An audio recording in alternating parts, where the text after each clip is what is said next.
নমস্কাৰ বন্ধু বান্ধৱীসকল, GK ৱৰ্ল্ডৰ প্ৰথমটি ভিডিঅ'লৈ আপোনালোকক সকলোকে স্বাগতম। আজি আমি আপোনালোকৰ বাবে লৈ আহিছোঁ ভাৰতৰ সংবিধানৰ ওপৰত কেইটামান গুৰুত্বপূৰ্ণ প্ৰশ্ন উত্তৰ। এই প্ৰশ্নসমূহ ADREৰ লগতে APSC নানান ধৰণৰ কম্পিটিটিভ এক্সামত যথেষ্ট সংখ্যক অহাৰ সম্ভাৱনা আছে। গতিকে পলম নকৰি ভিডিঅ'টো আৰম্ভ কৰোঁ বলক। আজিৰ প্ৰথমটি প্ৰশ্ন হ'ল, ভাৰতৰ সংবিধান প্ৰণয়ন কমিটিৰ সভাপতি কোন আছিল? প্ৰথম অপশ্যনটো হ'ল ডক্টৰ ৰাজেন্দ্ৰ প্ৰসাদ, দ্বিতীয় অপশ্যনটো হ'ল ভীমৰাও আম্বেদকাৰ, তৃতীয় অপশ্যনটো হ'ল মহম্মদ ছাদুল্লাহ আৰু চতুৰ্থ অপশ্যনটো হ'ল KM মুন্সি। ইয়াৰে শুদ্ধ উত্তৰটো হ'ল ডক্টৰ ৰাজেন্দ্ৰ প্ৰসাদ।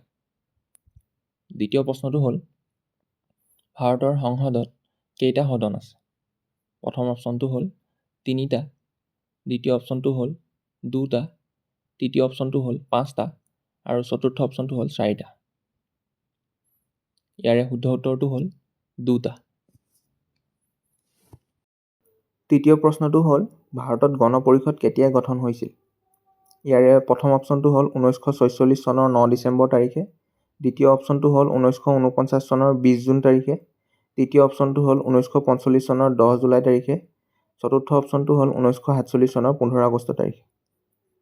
ইয়াৰে শুদ্ধ উত্তৰটো হ'ব 1946 চনৰ 9 ডিচেম্বৰ তাৰিখে।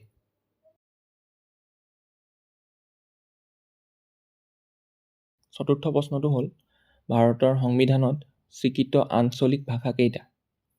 ইয়াৰে প্ৰথম অপশ্যনটো হ'ল 22টা, দ্বিতীয় অপশ্যনটো হ'ল 18টা, তৃতীয় অপশ্যনটো হ'ল 19টা আৰু চতুৰ্থ অপশ্যনটো হ'ল 20টা। ইয়াৰে শুদ্ধ উত্তৰটো হ'ল 22টা।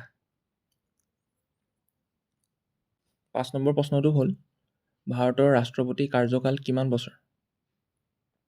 প্ৰথমটো অপশ্যন হ'ল 5 বছৰ, দ্বিতীয় অপশ্যন হ'ল 7 বছৰ, তৃতীয়টো অপশ্যন হ'ল 6 বছৰ আৰু চতুৰ্থ অপশ্যনটো হ'ল 4 বছৰ।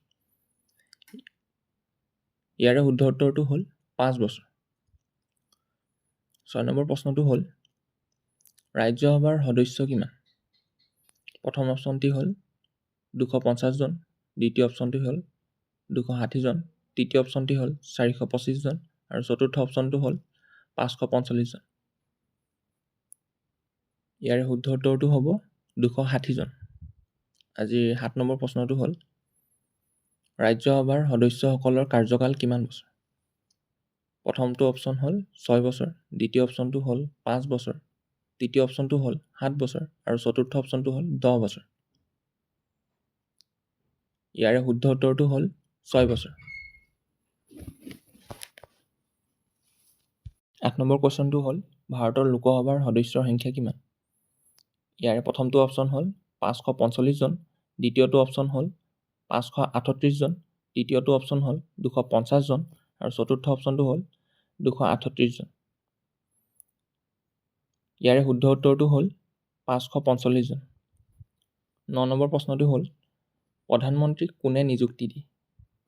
প্ৰথমটো অপশ্যন হ'ল ৰাষ্ট্ৰপতি, দ্বিতীয়টো অপশ্যন হ'ল ৰাজ্যপাল, তৃতীয়টো অপশ্যন হ'ল মুখ্য ন্যায়াধীশ আৰু চতুৰ্থ অপশ্যনটো হ'ল এজনো নহয়। ইয়াৰে শুদ্ধ উত্তৰটো হ'ল ৰাষ্ট্ৰপতি। আজিৰ শেষৰ অৰ্থাৎ 10 নম্বৰ প্ৰশ্নটো হ'ল, ৰাজ্যৰ ৰাজ্যপালক কোনে নিযুক্তি দিয়ে?